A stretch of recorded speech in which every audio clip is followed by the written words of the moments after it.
전능하사 천지를 만드신 하나님 아버지를 내가 믿사오며 그 외아들 우리 주 예수 그리스도를 믿사오니 이는 성령으로 잉태하사 동정녀 마리아에게 나시고 본디오 빌라도에게 고난을 받으사 십자가에 못 박혀 죽으시고 장사한 지 사흘 만에 죽은 자 가운데서 다시 살아나시며 하늘에 오르사 전능하신 하나님 우편에 앉아 계시다가 저리로서 산 자와 죽은 자를 심판하러 오시리라.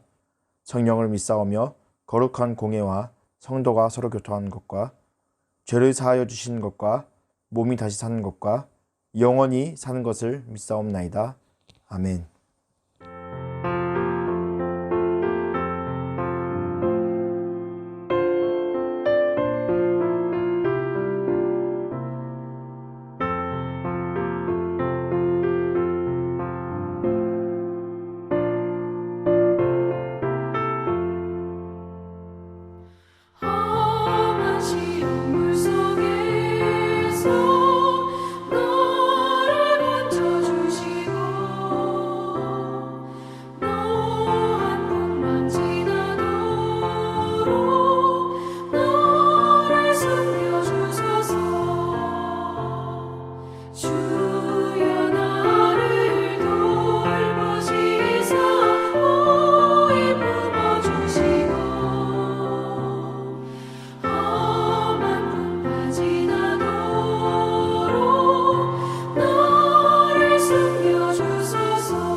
누구든지 등불을 켜서 그릇으로 덮거나 평상 아래 두지 아니하고 등경 위에 두나니 이는 들어가는 자들로 그 빛을 보게 하려 함이라. 숨은 것이 장차 드러나지 아니할 것이 없고 감추인 것이 장차 알려지고 나타나지 않을 것이 없느니라. 그러므로 너희가 어떻게 들을까 스스로 삼가라. 누구든지 있는 자는 받겠고 없는 자는 그 있는 줄로 아는 것까지도 빼앗기리라 하시니라. 예수의 어머니와 그 동생들이 왔으나 무리로 인하여 가까이 하지 못하니 어떤 이가 알리되 당신의 어머니와 동생들이 당신을 보려고 밖에 서 있나이다. 내 어머니와 내 동생들은 곧 하나님의 말씀을 듣고 행하는 이 사람들이라. 하루는 제자들과 함께 배에 오르사 그들에게 이르시되 호수 저편으로 건너가자. 이에 떠나 행선할 때에 예수께서 잠이 드셨더니 마침 광풍이 호수로 내리침에 배에 물이 가득하게 되어 위태한지라. 제자들이 나와 깨워 이르되 주여, 주여, 우리가 죽겠나이다. 한데 예수께서 잠을 깨사 바람과 물결을 꾸짖으시니 이에 그쳐 잔잔하여지더라. 너희 믿음이 어디 있느냐? 그들이 두려워하고 놀랍게 여겨 서로 말하되 그가 누구이기에 바람과 물을 명함에 순종하는가? 예수님께서는 하나님 나라의 비밀을 여러 비유를 통해서 말씀하고 계십니다. 어제 새벽에는 우리가 말씀이라는 씨앗이 뿌려진 밭의 비유에 대해서 배워봤습니다. 예수 그리스도께서 우리를 위해 이 땅에 오셨고 우리를 위해 죽으셨으며 우리에게 믿음 주시고 예수 그리스도께서 부활, 승천하신 하나님 나라를 꿈꾸게 하셨습니다. 그리고 우리가 소망 가운데에서 인내하며 하나님 말씀을 기쁨으로 지켜 행하도록 하셨다는 사실을 우리는 어제 말씀을 통해 들었습니다. 그리고 오늘 본문에서도 이 등불의 비유를 통해서 하나님 나라의 비밀에 대해서 말씀하고 계십니다. 먼저 등불의 기능에 대해서 말씀하고 계십니다. 16절 말씀을 보면 등불은 그릇으로 덮어두거나 평상 아래에 두는 것이 아니라 등경 위에 두어서 빛을 밝히는 것이라고 말씀하십니다. 즉, 등불의 기능은 감추는 것이 아니라 밝혀서 보여주고 드러내는 것이라고 말씀하고 계십니다. 하지만 우리가 주목해야 될 사실은요, 등불은 빛 자체가 아닙니다. 등불이 귀한 것이 아니라 등불이 존재하는, 등불이 귀한 이유는 등불이 빛을 위해서 있기 때문입니다. 이 빛이란 무엇입니까? 하나님의 말씀, 복된 소식, 우리의 구원자 예수 그리스도이십니다. 빛이신 말씀, 복음, 예수가 계시기 때문에 빛을 전달하는 우리의 인생도 의미가 있는 것입니다. 자, 그러면 빛의 기능은 또 무엇입니까? 16절 말씀을 보면 집으로 들어가는 사람들에게 부딪히거나 헤매지 않도록 기능합니다. 또 17절 말씀을 살펴보면 숨겨진 것은 빛을 통해서 모든 것이 드러납니다. 감춰진 것 또한 빛을 통해서 모든 것이 알려지고 나타납니다. 그렇습니다. 빛은 길을 보여줄 뿐 아니라 감춰진 것들을 드러내줍니다. 첫 번째, 예수께서는 우리에게 갈 길을 알려주십니다. 빛이 없으면 우리는 저절로 죄와 사망의 음침한 골짜기로 발걸음을 향하는 사람들입니다. 이 길이 가야 할 길인지 가면 안 되는 길인지 한치 앞도 모르는 것이 우리들의 인생 아닙니까? 그러나 빛이신 예수 그리스도를 만난 이후 예수 그리스도께서는 우리가 가야 할 길을 친히 알려주십니다. 우리 속에 내주하시며 의의 길을 걷게 하십니다. 두 번째, 우리가 예수 앞에 나아가면 우리의 모든 죄가 드러납니다. 우리의 모든 잘못과 부끄러운 과거와 잘못된 행동, 잘못된 생각들이 드러납니다.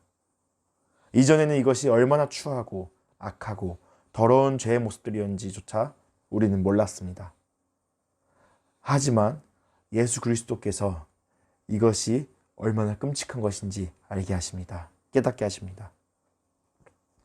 빛이 우리의 감추어진 잘못들을, 우리들의 죄를 드러내는 것은 우리를 고발하려는 것이 아닙니다. 우리를 정죄하려는 것이 아닙니다. 우리를 죄책감에 짓눌리게 하려는 것이 아닙니다.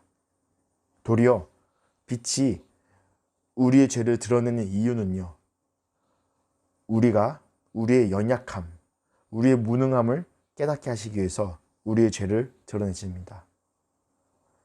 우리는 오직 예수 그리스도의 은혜가 아니면 이 죄악의 구렁텅이에서 벗어날 수 없는 그런 인생이란 것을 깨닫게 하십니다. 그것이 바로 빛의 기능입니다. 세 번째, 이 빛은 하나님 나라의 비밀을 만천하에 드러내 보이십니다.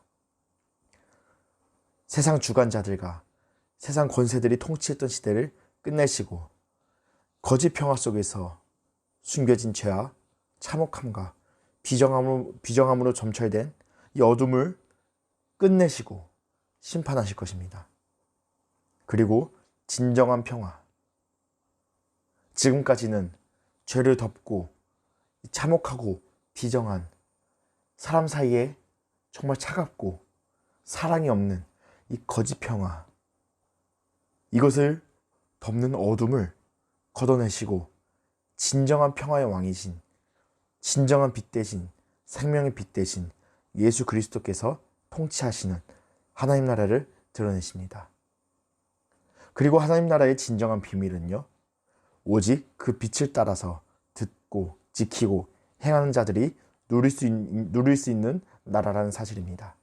그것이 바로 하나님 나라의 비밀입니다. 하지만 우리는 18절 말씀을 유의해서 봐야 됩니다.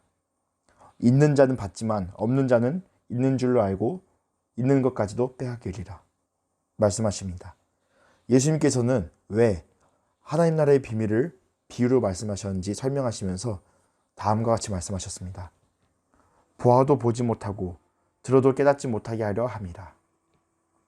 그리고 그 직후에 밭의 비유를 통해 설명하십니다. 하나님 말씀을 들어도 영접하는 자가 있는가 한편 하나님 말씀을 상실하고 끝내는 배반하고 결심했지 못하는 사람들이 있다고 말씀하십니다. 그러니까 말씀을 영접하는 사람과 그렇지 못한 사람들이 있다는 말씀입니다. 누구나 다 하나님 말씀을 듣고 교회를 다니기 때문에 말씀을 들었다, 영접했다 생각하지만 진정 예수 그리스도께서 원하신 등불은 빛을 영접한 사람입니다. 그리고 영접한 그 빛을 증언하는 사람입니다. 예수님 당시에도 예수를 따르는 많은 무리들이 있었습니다. 하지만 정작 예수를 증언하는 사람들은 소수의 제자뿐이었습니다. 오늘 본문 말씀의 등불의 비유 또한 예수 그리스도를 진짜로 영접하고 하나님의 말씀을 듣고 지키고 행하는 자라야 하나님 나라에 속한 자임을 말씀하고 계시는 것입니다. 하지만 자칫 우리는 낙심할 수 있습니다. 오해할 수 있습니다. 어떤 낙심과 어떤 오해냐면요, 당장 내가 신앙생활 지키는 것도 겨우겨우 힘들게 이어나가는데 성경에서 요구하신 것은 말씀을 온전히 지키고 말씀대로 살아가기를 명령하고 계십니다. 우리는 이 명령을 우리에게 마음에 부담을 주는, 심지어 우리가 이것을 지킴으로써, 지켰다고 오해함으로써 교만의 근거가 되는 또 다른 율법으로 받아들이기 쉽습니다. 성경에서 말씀하시는 하나님의 말씀을 듣고 지키는 행하는 자의 모습을 우리는 잘못 이해한다는 것이지요. 잘못 이해하기 쉽다는 것이지요. 그러면 과연 예수 그리스도께서 우리에게 정말로 원하신 것은 무엇일까요? 우리가 말씀을 지켰다 해서 교만한 모습, 반대로 우리가 말씀을 지키지 못하였다 해서 죄에 억눌려서 죄책감에 억눌린 모습을 원하시는 것이 아니라 예수께서 우리에게 어떤 제자가 되기를 원하시는지 우리는 그 실마리를 22절부터 25절까지의 말씀을 통해서 그 힌트를 얻어볼 수 있습니다. 제자들이 배를 타고 가고 있었습니다. 예수님과 배를 타고 가고 있었습니다. 그리고 도중에 광풍을 만납니다. 제자들이 혼비백산에서 주무시던 예수님을 깨웁니다. 그리고 예수님께 말합니다. 예수님께서는 말씀으로 역사하셔서 물결을 잔잔하게 하십니다. 다른 것도 아니고 말씀으로 역사하셔서 물결을 잔잔하게 하십니다. 예수님의 신적 권능, 예수님께서 하나님 되심을 드러내 보이신 것입니다. 그리고는 제자들에게 말씀하십니다. 너희 믿음이 어디 있느냐? 예수님을 바로 옆에 모시고도 제자들은 광풍에 놀라서 혼비백산합니다. 이러다 우리 죽는 거 아니야? 혼비백산합니다. 그런데 이 모습이 우리들의 모습 아닙니까? 예수의 영이신 성령께서 우리 가운데 내주하시며 우리와 항상 함께 계심에도 불구하고 우리는 항상 위태합니다. 걱정합니다. 무서워합니다. 넘어집니다. 하지만 예수 그리스도께서는 그런 제자들을 꾸짖지 않으십니다. 마태복음, 마가복음, 누가복음 세 차례나 이 장면이 등장하지만은 예수님께서는 제자들의 믿음이 작은 것, 믿음이 없는 것을 꾸짖지 않으십니다. 도리어 제자들의 눈앞에서 능력을 행하십니다. 믿음을 심어주신 것입니다. 마치 이 장면은 요한복음에서 도마가 부활하신 예수님을 믿지 못할 때 예수님께서 말씀하십니다. 도마야, 내 옆구리에 손을 넣어 보아라. 그리고 너가 믿음 없는 자가 되지 말고 믿는 자가 되라. 말씀하셨던 장면을 떠올리게 합니다. 말씀을 정리하겠습니다. 하나님의 말씀은 우리의 연약함을 드러내시며 우리가 가야 할 길을 드러내 보이십니다. 그리고 끝내 하나님 말씀을 듣고 지키며 행하는 자들에게 하나님 나라 소망을 보여주십니다. 하지만 우리는 하나님 말씀을 지킬 능력도 없고요. 행할 능력도 없습니다. 이 가운데서 우리는 다시 좌절하고 낙심할 수 있습니다. 하지만 예수 그리스도께서 우리 가운데 찾아오신 진정한 이유는요. 우리가 하나님의 말씀을 지키며 행할 능력을 주시기 위해서 오신 것입니다. 우리가 아무런 능력이 없는 사람이지만 우리가 하나님의 말씀을 지키고 행할 능력이 없는 사람이지만은 우리가 하나님의 말씀을 지키고 행할 능력을 주시기 위해서 예수 그리스도께서 오신 것입니다. 바로 예수께서 우리에게 주신 그 능력이란 믿음입니다. 하나님 나라의 비밀을 깨달을 수 있는 믿음을 우리에게 친히 전해주신 것입니다. 예수 그리스도의 십자가 없이는 믿음이 없습니다. 믿음을 논할 수 없습니다. 그리고 믿음이 없이는 하나님 나라를 꿈꿀 수 없습니다. 사랑하는 성도님들, 우리는 하나님 말씀의 빛, 생명의 빛을 담고 있는 등불입니다. 우리는 빛을 증언하는 사명을 가진 사람들입니다.